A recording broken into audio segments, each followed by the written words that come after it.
Había sangre en mis manos a los 7 meses de edad. Y yo no lo supe hasta que tuve 40 años. Quédate, porque antes de que esta historia termine, vas a escuchar algo que Helena escribió una noche en Portugal, cuando por fin entendió todo lo que le había pasado. No es un discurso, no es un consejo, es una canción, y cuando la escuches, algo dentro de ti va a reconocer una verdad que quizás llevas mucho tiempo sin poder nombrar. Pero primero necesito preguntarte algo. ¿Alguna vez sentiste que no importa cuánto te esfuerces, siempre terminas en el mismo lugar?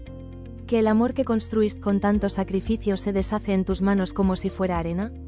¿Que hay algo que no logras ver, algo que nadie te explicó, algo que opera en tu vida sin que tú puedas controlarlo? Si eso te suena familiar, lo que estás a punto de escuchar no solo es la historia de Helena. Es la historia de por qué te pasó lo que te pasó. Y de cómo salir. Su nombre es Helena Bocanegra. Tiene 54 años. Es odontóloga, escritora, y hoy dirige una escuela para mujeres que sobrevivieron el abuso y quieren reconstruir su vida desde cero. Pero durante casi 4 décadas, Helena fue invisible. No porque no tuviera talento, no porque le faltara inteligencia, sino porque alguien, antes de que ella pudiera hablar, tomó una decisión sobre su destino que ella tardó 40 años en descubrir. Y esa decisión lo contaminó todo. Empecemos desde el principio. Helena nació en Medellín, Colombia, en una familia que guardaba secretos como quien guarda veneno en un frasco bonito. Por fuera todo parecía en orden. Adentro, había algo que nadie quería nombrar. Su padre era un hombre ambicioso, frío, con esa habilidad particular que tienen ciertos hombres para acumular riqueza y mujeres con la misma facilidad y el mismo despego. Su madre era joven, herida, y cargó sola el peso de una separación que en aquella época equivalía a una condena. El matrimonio duró apenas un año. Hace 54 años, divorciarse en Colombia era un escándalo. Una vergüenza familiar que no se borraba. La madre de Helena fue la primera en su familia en atreverse. Y pagó un precio altísimo. El juicio silencioso de los parientes. El señalamiento social. Una sociedad que prefería que una mujer aguantara lo que fuera antes de atreverse a decir basta. Helena tenía pocos meses de vida cuando todo eso ocurrió. Y desde ese momento, se convirtió en el mensaje que el uno le enviaba al otro. En el trofeo de una guerra silenciosa que duraría décadas. En el campo de batalla de 2 adultos que no habían terminado de pelearse. Las visitas al padre eran un ritual de dolor. Helena lloraba cada viernes al salir. Lloraba cada domingo al volver. El mundo se había dividido en 2 campos enemigos, y ella tenía que cruzar la línea de fuego cada semana cargando su pequeña maleta y sus lágrimas que nadie veía. A los 7 años, fue ella misma quien le pidió a un juez que suspendiera las visitas. Una niña de 7 años, parada frente a la autoridad, diciéndole a un hombre de traje que quería que la dejaran en paz. El juez la escuchó. Fue la primera vez en su vida que alguien la escuchaba de verdad. Ahora quiero que guardes ese detalle, porque hay algo que Helena todavía no sabía sobre esos primeros meses de su vida. Algo que pasó cuando su madre no estaba. Algo que una persona de su familia hizo a sus espaldas, con ella en brazos, cuando tenía apenas 7 meses de edad. Lo vas a saber, pero todavía no, y cuando lo sepas, todo lo demás va a encajar de una manera que quizás te deje sin palabras. Por ahora, sigamos. Helena creció con una madre que, muchos años después, sería diagnosticada con trastorno bipolar. 74 años tardó el sistema en decirlo en voz alta. 74 años de una enfermedad invisible que se disfrazó de carácter difícil, de temperamento fuerte, de una madre que simplemente había que entender. Helena la entendió, y esa comprensión le costó la infancia entera. Entender a una madre que lanza objetos significa aprender a esquivarlos. Entender a una madre que pierde el control significa aprender a predecir el momento exacto en que va a estallar. Entender a una madre que sufre significa sacrificar tus propias necesidades para que ella pueda estar bien. Hubo un día, en un edificio de 11 pisos, en que la madre de Helena le dijo que quería lanzarla al vacío. Y luego lanzarse ella también. Nadie habló de eso en décadas. Helena aprendió a ser buena, a no molestar, a agradar, a callar. Aprendió que el amor se ganaba con sacrificio y con silencio. Que sus necesidades eran un estorbo. Que la mejor versión de sí misma era la que no pedía nada, la que no ocupaba espacio, la que resolvía los problemas de los demás antes de mirar los propios. Y esa lección, grabada a fuego en su infancia, la acompañaría durante los siguientes 40 años. Como una puerta abierta, lista para recibir a todo lo que quisiera entrar. A los 12 años, durante un desfile escolar, la madre de Helena la llevó de la mano hasta donde estaba un muchacho. Tranquilo, de esos que no llaman la atención. Que le sonrió como si el mundo fuera algo simple y los problemas fueran cosas que le pasaban a los demás. Se llamaba Rodrigo. Elena lo guardó en el corazón como un secreto. Los años pasaron. Elena construyó algo propio, lejos de casa. Estudió odontología con una disciplina que impresionaba a sus profesores. Vivía en otra ciudad. Tenía un espacio donde nadie la conocía como la hija del divorcio ni como la niña de la madre difícil. Un mundo donde podía ser solamente Elena. Y en ese mundo, por primera vez, Elena floreció. Hasta que llegó el último año de facultad y una amiga apareció con esa clase de certeza que solo tienen las personas que no saben el daño que hacen. Si no te casas antes de graduarte, le dijo, no te casas nunca. Elena tenía 24 años, y ya creía que el tiempo se le acababa. Llamó a Rodrigo. Se reencontraron un fin de semana.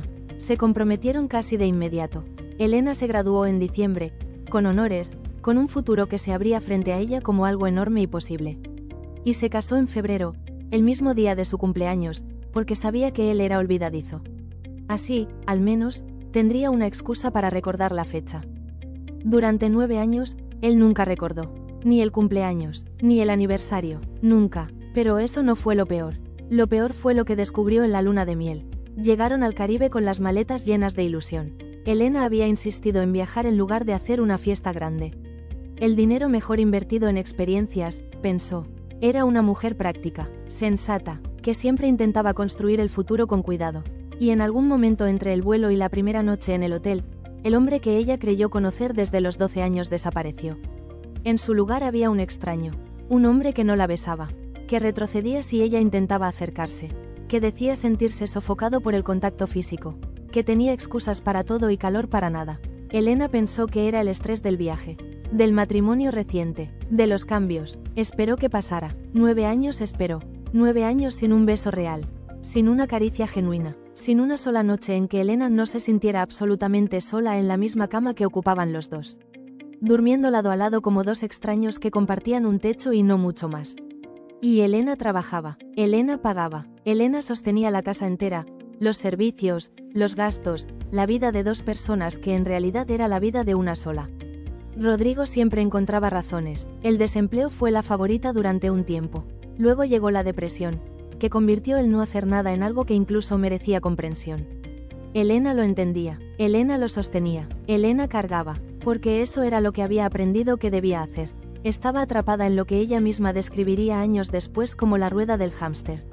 Levantarse a las 6 de la mañana, llegar al consultorio a las 7, trabajar hasta las 7 de la tarde, llegar a casa, dormir, repetir, sin tiempo para pensar, sin espacio para preguntar, sin energía para exigir. Hay algo que pocas personas entienden sobre esa rueda. No solo te cansa, te hace invisible para ti misma. Te roba la capacidad de ver lo que está pasando en tu propia vida. Te convierte en alguien que reacciona en lugar de alguien que decide. Y mientras Elena corría en esa rueda que no llevaba a ningún lugar, algo más estaba pasando. Encima de su primer consultorio odontológico funcionaba una iglesia evangélica. Elena escuchaba los himnos desde abajo mientras atendía a sus pacientes. Y en esa música, en esa comunidad, en esa promesa de amor sin condiciones, encontró algo que no había encontrado en ningún otro lugar. La sensación de ser vista, de ser amada sin tener que ganárselo primero. Se entregó a esa fe con la misma intensidad con que hacía todo en la vida. Se convirtió en copastora de la congregación. Daba formación espiritual a más de 100 personas cada semana. Era la secretaria, la organizadora, la consejera matrimonial de familias enteras. Salía del consultorio, dejaba a su hija al cuidado de otros, y se iba a reconstruir matrimonios ajenos mientras el suyo se deshacía en silencio, pieza a pieza. Su pastora le repetía con toda la convicción del mundo: cuida el matrimonio de los demás, que del tuyo se ocupa Dios. Y Elena le creyó. Durante 6 años, le creyó. Hasta que llegó la noche que lo cambió todo. Era una despedida. Elena había decidido mudarse de ciudad con el pretexto de estar más cerca de su madre. Y sus 100 discípulos, esas personas a quienes había acompañado en sus peores momentos, esas familias a quienes había dedicado noches y madrugadas y dinero y fe, organizaron un asado de despedida en su casa. La noche comenzó con risas y abrazos. Y terminó con algo que Elena no esperaba. Uno de los discípulos se acercó a ella con los ojos llenos de vergüenza. Le pidió hablar en privado. Y lo que dijo la dejó sin aire. Hermana Elena, no puedo dejarla ir sin pedirle perdón. ¿Perdón de qué?, preguntó ella. Y ahí comenzó la fila. Uno por uno, 10, 20, 30, 40 personas formaron una fila en la cocina de Elena esa noche. Y cada una venía con la misma historia. La pastora los había convocado en reuniones privadas. Les había dado instrucciones concretas. Había que hablar mal de Elena entre las familias. Había que restarle credibilidad. Había que hacerla sentir sola dentro del mismo espacio que ella sostenía con su tiempo, su dinero, su corazón. La misma mujer a quien Elena había comprado un auto 0 kilómetros cuando la congregación lo necesitó. La misma mujer por quien Elena había pagado viajes al exterior. La misma mujer que le había dicho que Dios cuidaría de su matrimonio mientras ella cuidaba el de los demás. Esa mujer había pasado 6 años trabajando en silencio para destruirla. Imagina estar de pie en tu propia cocina, escuchando eso, con la cara de cada persona que creíste que te amaba confesando que había sido usada contra ti. Con el suelo desapareciendo debajo de tus pies, con la única comunidad que te había hecho sentir amada revelándose como la trampa más elaborada que alguien había tendido en tu vida. ¿Qué se siente cuando todo lo en que creías resulta ser mentira? Elena lo supo esa noche. El matrimonio colapsó 3 meses después de mudarse. Sin la religión como andamiaje artificial, sin el mandato de aguantar por mandato divino, sin la distracción de ayudar a otros como excusa para no mirarse a sí misma, Elena se quedó frente a la realidad desnuda de 9 años perdidos. No fue fácil decirlo, pero fue más honesto que cualquier cosa que hubiera dicho antes. Si hasta aquí ya sentiste que algo de esto te suena, si reconociste en algún rincón de esta historia un eco de tu propia vida, quiero pedirte que te quedes. Comenta la palabra fuerza, solo esa, porque lo que viene ahora es diferente, porque lo que viene ahora es lo que muy pocas mujeres se atreven a contar en voz alta. Tenía 32 años, una hija pequeña, un consultorio nuevo en una ciudad desconocida, y empezaba de cero, por segunda vez. Lo hizo, salió a los salones de belleza del barrio con tarjetas de presentación. Se presentó en panaderías, habló con desconocidas, encontró la manera de llegar a las personas que podía ayudar. Y la clínica comenzó a crecer. Fue en ese periodo, ese tiempo extraño y frágil entre una vida que se cerró y otra que todavía no tomaba forma, que lo conoció. En una sala de chat de internet, a las 11 de la noche, desde su cuarto en la casa de su madre, con su hija dormida al lado y el silencio de alguien que está reconstruyendo todo desde los cimientos. Ya iba a borrar su perfil para siempre, le había dicho al universo, en ese tono medio desesperado que tienen los ultimátums silenciosos. Si esta noche no encuentro a alguien que valga la pena, desaparezco de aquí. Y entonces apareció Marcos, era dulce en las palabras, atento en los detalles, herido, igual que ella, o al menos eso decía. Tenía una hija de la misma edad que la de Elena. Venía de un divorcio doloroso. Había sido traicionado por quien más amaba. Era el espejo perfecto de todo lo que Elena sentía, pensaba, temía, y necesitaba escuchar en ese momento. Se conocieron en persona a los 2 meses. Y en el primer paseo que hicieron los 3 juntos, la hija de Elena, que tenía 5 años y ya cargaba el peso invisible de un padre ausente, le susurró a su madre al oído con esa honestidad brutal que solo tienen los niños. «Mamá, ¿puedo llamarle papá?». Elena sintió el corazón partirse y soldarse al mismo tiempo. A los 3 meses, vivían juntos. 7 días después de mudarse, Marcos la llamó a sentarse en el sofá. «Necesito contarte algo», y lo que dijo a continuación reveló, con una precisión aterradora, la naturaleza exacta de lo que Elena había traído a su vida.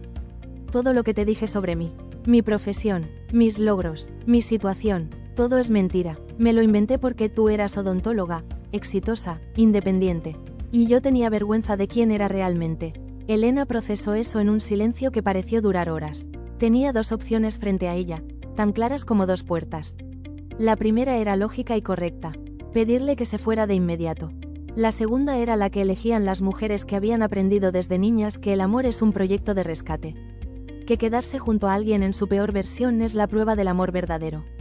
Elena eligió la segunda, porque su madre la había entrenado para eso sin saberlo, porque la religión la había entrenado para eso también, porque cada experiencia de su vida le había enseñado que si abandonas a alguien cuando falla, no mereces ser amada. Esa creencia le costó los años que siguieron. Marcos se convirtió en socio del consultorio. La clínica creció, 3.000 pacientes, 4 sillas, Elena aparecía en televisión local, daba entrevistas, construía una reputación sólida en la ciudad. Un negocio real, con estructura, con nombre, todo sostenido por ella. Marcos organizaba las citas, ponía cara de gerente detrás del escritorio, acompañaba a Elena a los eventos. Pero el trabajo real lo hacía Elena. El dinero lo generaba Elena. La estructura la sostenía Elena. La diferencia con Rodrigo era que Marcos sí la besaba. Sí estaba presente físicamente, sí le decía que la amaba todos los días. Y eso, Para una mujer que había pasado 9 años sin un abrazo genuino, fue suficiente durante demasiado tiempo. Hasta que Elena quedó embarazada. Y desde el momento en que supo que había una vida creciendo dentro de ella, algo cambió con una claridad que antes no tenía. Como si ese bebé le prestara sus ojos. Como si desde adentro, alguien le dijera, mira, mira de verdad. Y Elena miró. Vio que Marcos no hacía nada que sostuviera el futuro. Vio la película completa de lo que pasaría si paraba de trabajar para recuperarse del parto, para amamantar, para sanar. Vio que el peso volvería a caer sobre ella sola. Otra vez, con otro nombre, con otra cara, pero el mismo libreto exacto. A los 4 meses de embarazo, Elena le dijo que quería separarse. Y él la golpeó. La denuncia ante las autoridades fue recibida con una pregunta que Elena no puede olvidar aunque quisiera. ¿Está sangrando? Como no lo estaba, la miraron con esa mirada que reservan para las mujeres que exageran. Que dramatizan, que inventan. Elena volvió a casa. El suegro, médico y exmilitar, habló de honor y de segundas oportunidades. Marcos regresó arrepentido, dulce, con los ojos húmedos y las palabras exactas que Elena necesitaba escuchar. Y ella, embarazada, sin red de apoyo, creyó, porque eso también lo había aprendido, que la segunda oportunidad es lo mínimo que se le debe a alguien que pide perdón. 6 semanas después, a las 33 semanas de embarazo, Marcos la golpeó de nuevo. Esta vez, el cuerpo de Elena respondió con algo que ningún médico podía ignorar. La placenta había sufrido un infarto. Elena no sabía que eso podía pasar. No sabía que el miedo sostenido, el estrés crónico acumulado, los golpes, podían literalmente detener el flujo de vida hacia un bebé. Que había una consecuencia física, documentable, de lo que le estaban haciendo desde adentro y desde afuera. Pero su cuerpo lo sabía. La médica de la unidad de cuidados intensivos neonatales del hospital era paciente suya en el consultorio. Estaba de guardia esa noche. Cuando vio a Elena en la camilla y leyó los resultados, tomó la decisión sin dudar. El bebé tiene que nacer esta noche. Quiero que visualices lo que pasó en esa sala de partos. Son las 9 de la noche. Elena tiene 33 semanas. El cuerpo lleno de marcas. El padre del bebé está en la sala. El abuelo paterno, médico y exmilitar, también quiso entrar y nadie lo detuvo. Hay 2 médicas discutiendo en voz alta al pie de la cama de Elena sobre si el bebé debe nacer ahora o puede esperar unos días más. Una dice, si no lo sacamos hoy, no puedo garantizar que no haya daño cerebral. La otra responde, pero solo pesa 1,4 kg. La primera insiste, 1,4 kg es viable. Un daño cerebral no se repara. Elena, desde la camilla, interrumpe a las 2. Sáquenlo hoy. Yo no quiero que mi hijo tenga una lesión cerebral. Alejandro nació esa noche pesando 1,450 kg. El tamaño de un pie de adulto. El peso de un libro grueso. Con los pulmones sin terminar. Con los ojos que apenas podían abrirse. Con una fragilidad que hacía que cualquier movimiento pareciera una amenaza. Corrieron con él a la unidad de cuidados intensivos neonatales. Elena no pudo cargarlo esa noche. 4 días después del parto, Elena estaba de vuelta en su consultorio. No porque quisiera, sino porque no había nadie más que pagara las cuentas. 9 veces al día iba y volvía al hospital. Media hora de ida, media hora de vuelta, entre paciente y paciente. Salía, manejaba, llegaba a la unidad. Amamantaba a su bebé de 1,5 kg conectado a monitores y cables. Volvía al consultorio, se lavaba las manos, y atendía al siguiente paciente con la misma sonrisa de siempre. Sus clientas le decían que se veía maravillosa, que cómo era posible estar tan bien tan pronto después del parto.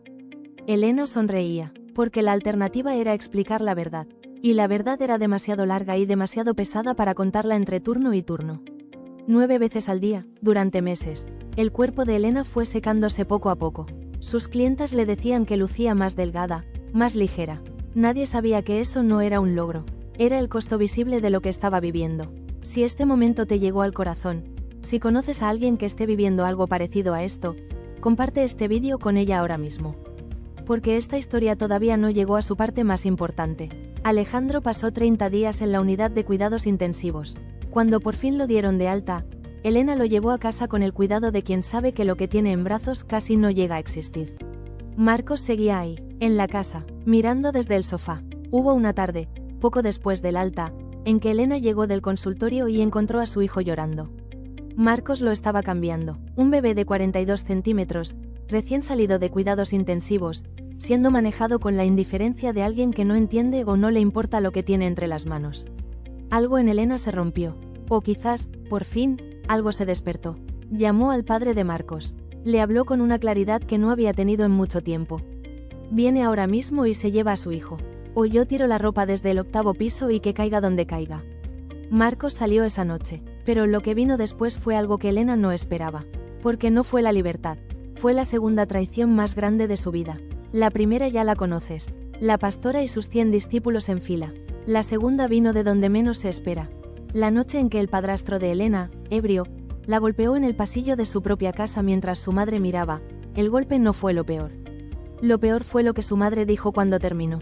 Ya está, ya fue suficiente. Y cuando él preguntó si debía irse, su madre respondió algo que Elena jura que no olvidará nunca aunque quisiera. No, que se vaya ella. Hubo un silencio en esa casa que duró exactamente el tiempo que le tomó a Elena entender lo que acababa de ocurrir. Su madre, que la había visto crecer, que había presenciado cada golpe de Marcos, que sabía todo lo que su hija había cargado. Esa mujer acababa de elegir al hombre que la había golpeado sobre la hija que siempre la había sostenido. Elena hizo una maleta, metió ropa para ella y para su hijo de 3 años. Salió de la casa sin saber exactamente a dónde iba. Manejó 300 kilómetros de noche, por carreteras de montaña que no conocía, con el cuerpo lleno de moretones y el niño dormido en el asiento trasero, hacia la casa de un hombre que conocía solo por internet, porque era la única persona en el mundo que esa noche le ofreció un lugar donde dormir. No pasó nada entre ellos. Le dio una habitación y silencio. Y Elena durmió, por primera vez en mucho tiempo, sin miedo a lo que vendría al despertar. Al amanecer, se levantó, agradeció, y volvió a su vida. Porque no había otra opción. Después vino la batalla legal. Marcos, con el respaldo de su padre militar, usó cada vacío del sistema para quedarse con Alejandro. El fiscal que recibió el caso miró a Elena, una mujer con consultorio propio, con carrera, con 2 hijos, con trayectoria impecable, y la declaró formalmente como persona sin techo. Sin techo. Esa fue la palabra oficial. Elena pasó 7 días durmiendo en sus propias instalaciones odontológicas mientras luchaba para que alguien le devolviera a su bebé. Luchó, presentó pruebas, habló con abogados, llamó al consejo tutelar, encontró la manera, como había encontrado siempre la manera, de hacer lo que tenía que hacer aunque nadie la ayudara. Y cuando por fin llegó a buscar a Alejandro con escolta policial, cuando el niño la vio llegar desde la puerta y corrió hacia ella, Elena lo levantó en brazos. Y no lo soltó. Si llevas este peso en el pecho ahora mismo, si algo de esta historia te está moviendo en un lugar que no esperabas, escribe fuerza en los comentarios. No para mí, sino para ti, para que quede registrado el día en que decidiste que tu historia también importa. Lo que vino después fueron 4 años de guerra legal sostenida. Marcos presentaba denuncias cada vez que las anteriores no funcionaban. Cada 3 meses, Elena era citada ante una psicóloga judicial para demostrar que era una buena madre. Que no estaba loca, que no era lo que él decía que era. 4 años de eso, mientras trabajaba, mientras criaba a sus 2 hijos sola, mientras empezaba de cero en ciudades nuevas, mientras encontraba la manera, siempre la manera, de no derrumbarse del todo. Hasta que en enero de 2017, Marcos murió de un infarto fulminante. Elena no lloró, no sintió alegría, sintió algo más extraño y más profundo que cualquiera de las dos. Silencio, por primera vez en mucho tiempo, un silencio que no anunciaba la siguiente tormenta. Y fue en ese silencio donde finalmente pudo escuchar algo que llevaba toda la vida sin poder oír. Ahora llegamos al momento que ninguna persona de su familia había querido contarle. El secreto que llevaba 40 años guardado. Elena tenía 40 años cuando un familiar, en una conversación que empezó de manera casual y terminó cambiando todo, le dijo algo que nadie antes se había atrevido a decir. Cuando tenías 7 meses, tu abuela hizo un ritual contigo. Elena no entendió de inmediato. ¿Qué clase de ritual? Un ritual con sangre, para que tu padre se volviera próspero. Si creciste en América Latina, si tienes una abuela que le rezaba a los santos pero también visitaba a la curandera del barrio, si conoces esa franja donde la fe oficial y las creencias más antiguas conviven sin pedir permiso, sabes exactamente de lo que estamos hablando. No es superstición, no es ignorancia, es una tradición viva que tiene siglos, que mezcla herencias africanas, indígenas y coloniales en una síntesis que ninguna institución pudo borrar del todo. Y en esa tradición, los rituales tienen consecuencias. Lo que pides tiene un precio, y ese precio no siempre lo paga quien lo pide. La abuela de Elena quería que su hijo prosperara, que se volviera rico, exitoso, poderoso, y funcionó. El padre de Elena prosperó. Se casó 7 veces, acumuló propiedades y negocios, tuvo la vida material que quería. Pero el precio lo pagó Elena. Quien entiende estas tradiciones sabe lo que significa ofrecer a un primer descendiente en un ritual de esa naturaleza. Es abrir una puerta en la vida de esa persona, una puerta que no discrimina entre lo que entra y lo que quiere entrar. Una vulnerabilidad específica a ciertos tipos de vínculos que drenan en lugar de nutrir.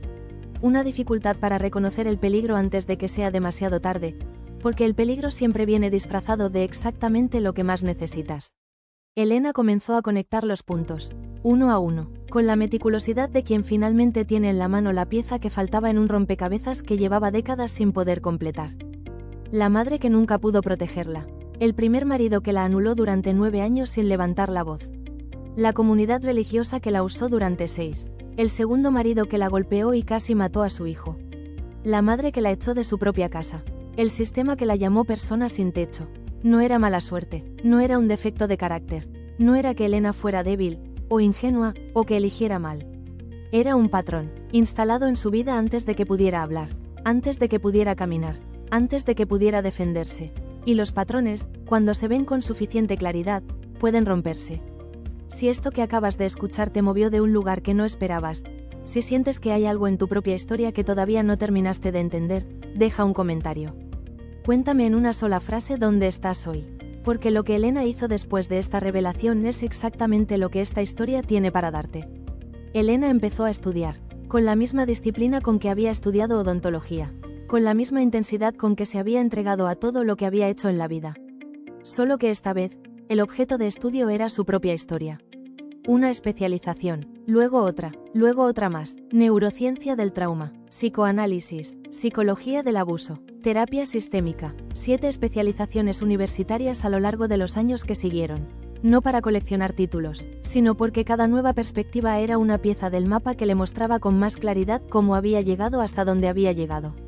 Y cómo salir. Aprendió, desde la neurociencia, que el cerebro de una persona que ha vivido abuso sostenido literalmente cambia su arquitectura. Que el sistema de alarma interno queda hiperactivo, siempre en estado de alerta máxima, incapaz de distinguir el peligro real del imaginado. Que las áreas responsables del placer genuino y la conexión sana se vuelven lentas, torpes, como si hubieran olvidado cómo funcionar. Aprendió que confundir el control excesivo con amor no es ingenuidad, es una respuesta neurológica aprendida. Una adaptación del cerebro a un entorno donde el peligro siempre tuvo cara de persona amada. Donde el que más lastimaba era también el que más necesitabas. Y aprendió que hay una salida. Que siempre hay una salida. Pero que esa salida no empieza cuando cambias de situación. Empieza cuando entiendes qué está pasando dentro de ti. En Portugal, donde se instaló durante 4 años en lo que ella misma llamó su retiro, Elena también escribió. Miles de palabras, artículos, guías prácticos, libros, primero para entenderse a sí misma, luego porque lo que escribía comenzó a llegar a mujeres de toda América Latina de una manera que no esperaba. Mujeres que la contactaban para decirle que habían llorado leyendo sus textos. Que por primera vez alguien les decía que no estaban locas, que lo que les había pasado tenía nombre, tenía lógica, tenía explicación. Y que había una salida. Elena respondía a todas, una a una, porque sabía lo que significa estar sola con ese peso y no encontrar a nadie que lo entienda. Mientras hacía todo eso, también tuvo que lidiar con algo que la mayoría de las historias de superación prefieren omitir porque es demasiado complejo y demasiado humano. Su madre. Mientras Elena vivía en Portugal, su madre fue diagnosticada por fin. 74 años, y cuando Elena recibió la noticia, algo en ella se acomodó de una manera inesperada. No fue perdón inmediato, no fue esa epifanía que aparece en las películas, fue comprensión, la comprensión de que su madre también había sido aplastada por cosas que estaban más allá de su control. Que el patriarcado no solo aplasta a las hijas, aplasta a las madres también, que una mujer abandonada con una bebé en brazos en una época sin redes de apoyo, sin diagnóstico, sin herramientas, cargó un peso que deformó todo lo que tocó, incluyendo a la única persona que la amó sin condiciones. Cuando Elena regresó y encontró a su madre viviendo en deterioro, sin medicamentos, siendo robada por una vecina, fue a buscarla. La internó en una clínica especializada. La visitó, le tomó la mano cuando ya no podía reconocerla. La madre de Elena murió hace unos meses. Y Elena llora cuando lo cuenta. No de rabia, no de alivio, llora de esa pena que solo tienen los hijos de madres difíciles cuando finalmente tienen que soltar también lo que nunca fue, pero que siempre esperaron que pudiera ser. Había amor ahí, distorsionado, roto, pero amor, y eso también forma parte de la historia de Elena. Cuando volvió a Colombia en 2023, Elena no llegó a reconstruirse. Llegó construida, no sin cicatrices, no sin duelos abiertos, todavía cargando una depresión crónica que había acumulado durante décadas de piloto automático. Todavía con conversaciones pendientes con un padre que aparece y desaparece con la regularidad de un fantasma inconstante. Pero con algo que no había tenido en toda su vida anterior. Claridad y propósito. Creó la Escuela del Recomienzo para Mujeres. Un espacio donde las mujeres que han sobrevivido el abuso pueden aprender lo que nadie les enseñó.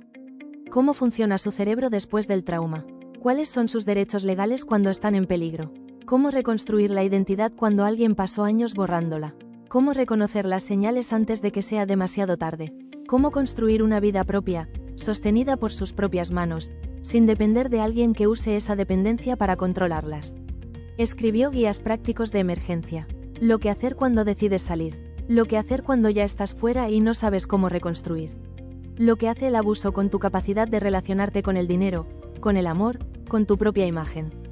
Todo gratuito, porque Elena sabe, mejor que nadie, lo que significa estar sola a las 3 de la madrugada con un bebé en brazos, sin a dónde ir, sin dinero, sin nadie a quien llamar, necesitando desesperadamente que alguien te diga qué tienes que hacer. Hoy recibe mujeres de toda América Latina.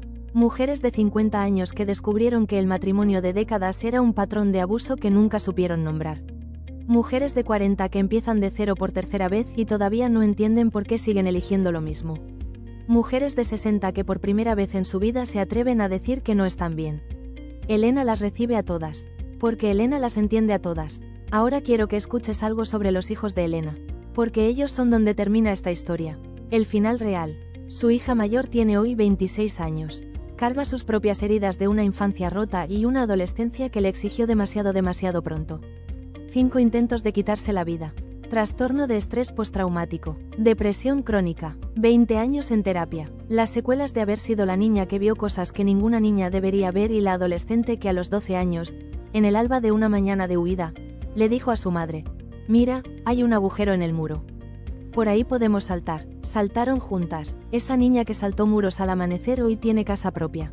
Trabajo, una vida que sostiene con sus propias manos. Y la fortaleza silenciosa de quien sobrevivió lo que no debería haber tenido que sobrevivir.